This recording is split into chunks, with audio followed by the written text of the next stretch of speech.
to our channel. So it's been a little bit since I've actually sat down and recorded a video, mostly because it's been ridiculously hot here in Switzerland, like almost 40 degrees on some days. And so when it's that hot, your energy level is just like so low. So I've had zero energy or motivation to film or pretty much do anything. I feel like we're back to like more reasonable summer temperatures. And so I thought today was a perfect day to just sit down and chat with you guys. But yeah, today I just wanted to chat a little bit about culture shock, about moving abroad or moving to a different culture, a different place, kind of what you can expect. And if you're going through that kind of transition, just so you know, you're not alone. If you're struggling a bit, if you're going through things, it's totally normal. For those of you guys that don't know, I am Canadian and I married a Swiss man. So we got married last July in Canada, and then a month later we hopped on a plane and moved our entire life to Switzerland, which is kind of crazy because, you know, the whole newlywed stage of life is a big transition in and of itself. And then on top of that, we moved to a totally different country and started our lives together here. So we've been living here for about 10 months now here in Switzerland, and it has been an adventure to say the least, but there have definitely been struggles, and I try to be really honest and open about those struggles. If you've been following along with our YouTube channel over the past few months, you will have seen like glimpses into our life, and you know, I've been pretty honest about how it's been, and I try to be honest about how it's been moving abroad simply because I don't want to sugarcoat things. I don't want it to seem like, oh my gosh, our life is perfect. And sometimes that is how it translates online because, you know, you're not seeing all of the hard days. I'm not whipping out a camera when it's really hard. And so you don't always see those hard moments. But the reality is that it has been an incredibly stretching and growing experience. And so today I just want to chat with you guys just really candidly, honestly, and openly about culture shock, because that is a real thing, and just to kind of offer some advice and some tips if you are in the same situation that I'm at. If you're moving, you know, I think culture shock can happen whether you move to a totally different country or even if you move to a different province or city. You're having a change of what is normal for you. I feel like culture shock can happen anytime you are kind of pulled out of your normal, what you're used to, what you grew up knowing, and put into a different place. Okay, so let's talk about the first stage of culture shock, and that is the honeymoon stage. Probably the best stage.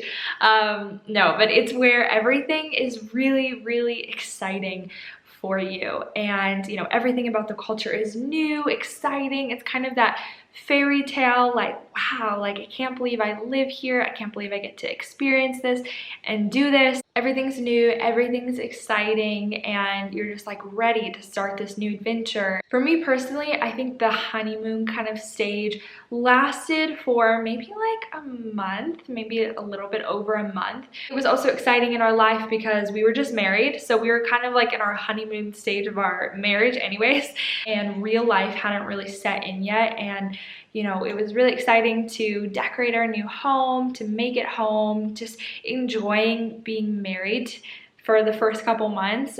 It was awesome, and I would say that kind of honeymoon stage lasted for me probably about a month to 2 months before the second stage came in, which is kind of the annoyed, frustrated, overwhelmed stage of culture shock. And this is when, you know, everything that was really exciting and new in the beginning is now frustrating and can be annoying to you. And this can be a lot of different things, but you know, I definitely experienced this a couple months in where I was just like annoyed, and I was like, why don't they do this the same way that we do in Canada? It would be way better. You know, you start to have that mindset of like, where I come from is way better than here. It's just little things just annoyed me. You know, the way people did things, the kind of rules of being in Switzerland, having to introduce myself over and over and to tell our story over and over, and the same questions that you get, like, how are you liking Switzerland? How has it been for you? Which are just totally normal, basic conversational questions. So it wasn't that anyone was doing anything wrong, but I was just so annoyed that I had to introduce myself all the time. And like the language, right, not being able to understand what was happening around me just really annoyed me. Whereas I thought, like, when I first moved there, I was like, this is so cool. Like, Swiss German is awesome. And, you know, a couple months in, I'm like, I'm so annoyed. Someone just please speak English to me. Like, I was just like, ugh, I was super annoyed. I was overwhelmed with the language and not understanding it and not knowing it.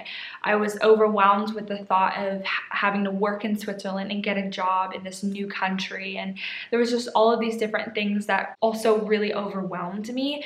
So that's also a big part of that second stage. The other thing that I think is really common in this second stage of culture shock is apathy. It's really easy to just become really just apathetic towards everything, like just kind of that I don't care mentality. You kind of lose the desire to want to like acclimate to the culture and adopt traditions and cultural norms, and then you don't really want to make an effort. You don't want to make an effort to learn the language. You don't want to make an effort to make friends. You just kind of are like, ugh, I don't really care. It's one of those things that I really have to fight. So just being totally real, totally honest. The third stage of culture shock, which I think is the stage that I'm at right now, is that gradual adjustment stage. So you're starting to enjoy living in the place, in the culture a lot more. You're starting to see the good things and the awesome things about it. But you know, there's still like a little bit of that second stage of being a little bit annoyed or, you know, struggling a bit. But you're making steps and making strides to enjoy the culture here and to enjoy living here. And so that's where I'm at right now. I'm not perfect. I'm not totally acclimated to the culture, but there's a lot more things that I see. I'm like, oh, I love this about Switzerland. Oh, I really like this about living here. You know, every day I'm not waking up dreading being here. I actually really like it. I have a greater appreciation for living here, and I have a greater desire to be here and to live here. And that's huge. That is a huge turning point for me. And that was maybe 5 or 6 months in. So it definitely took a while to get there, but I got there. I got to where I'm at right now, and it's a slow, gradual climb upwards, which will hopefully eventually lead to the last stage of culture shock, which is assimilation. So you assimilate to the culture. This is usually when you probably know the language, you know the culture, you love the culture, it feels like home, you have friends, like, you know, you just have a greater appreciation for the culture, and, you know, it's settled. You're settled here. That's it. Those are the kind of 4 stages of culture shock. And like I said before, it's super important that you recognize, okay, this is the stage that I'm at. This is what I'm going through, and this is totally normal. It's totally normal to feel this way. So other than that, I think the biggest thing to understand and to do is just to be patient with yourself. Have so much patience and so much grace for yourself. Don't be hard on yourself. And for me, this was something I definitely had to learn, and Chris, my husband, had to really push me. Like, he was so good about being just really patient and reminding myself to have patience and grace for myself, because you put these expectations on yourself. Like, I was like, okay, by the 3rd, 4th month, you know, it's gonna feel like home. It's gonna be great. I'm gonna love it here.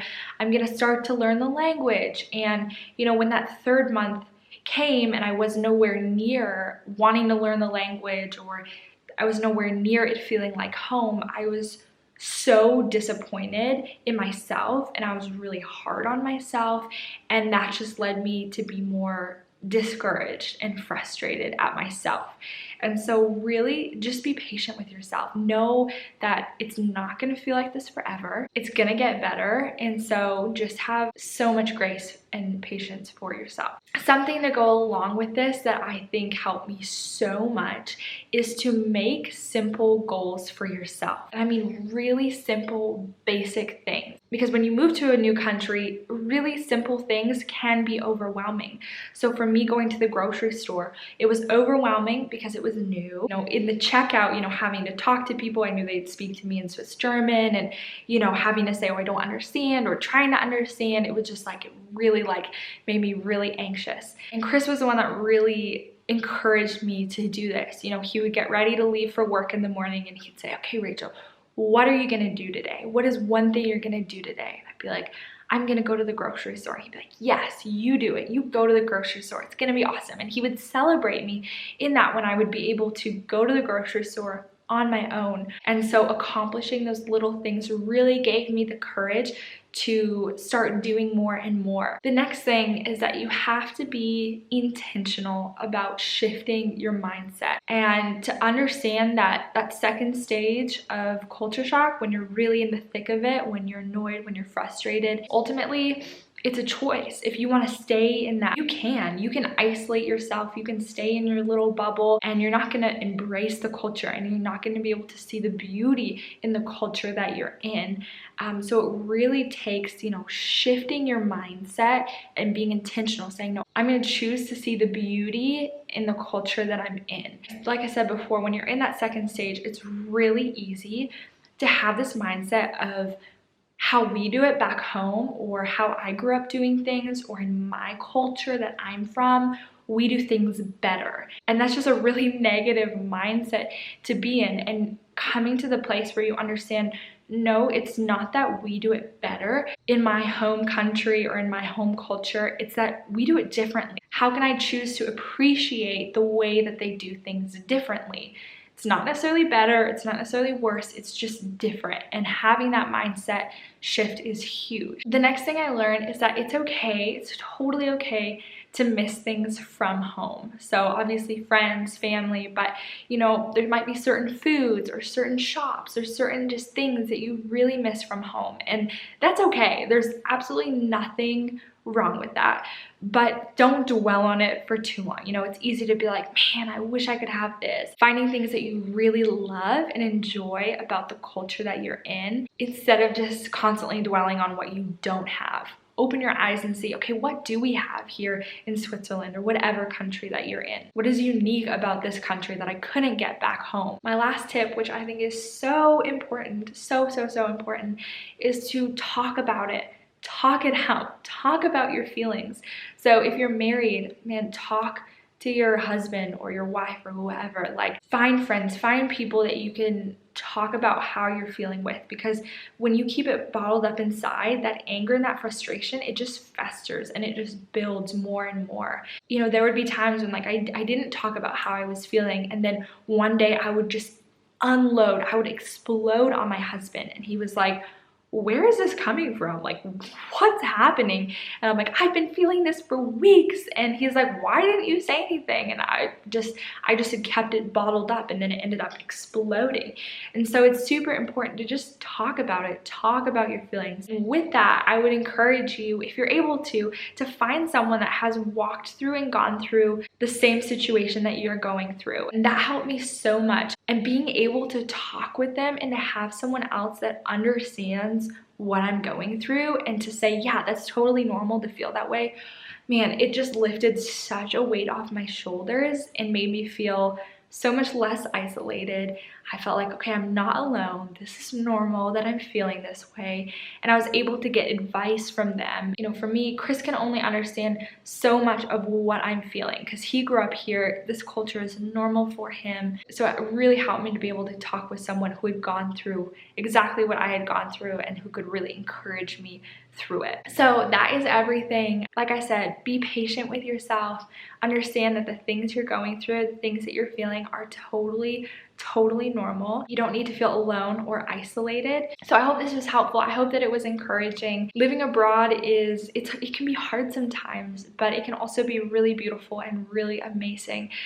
So I hope that you got that from this video. If you enjoyed this video, go ahead and give it a thumbs up. You can also subscribe if you want to stick around on our channel to see more videos of us living abroad, lifestyle videos, you know, a lot of different things.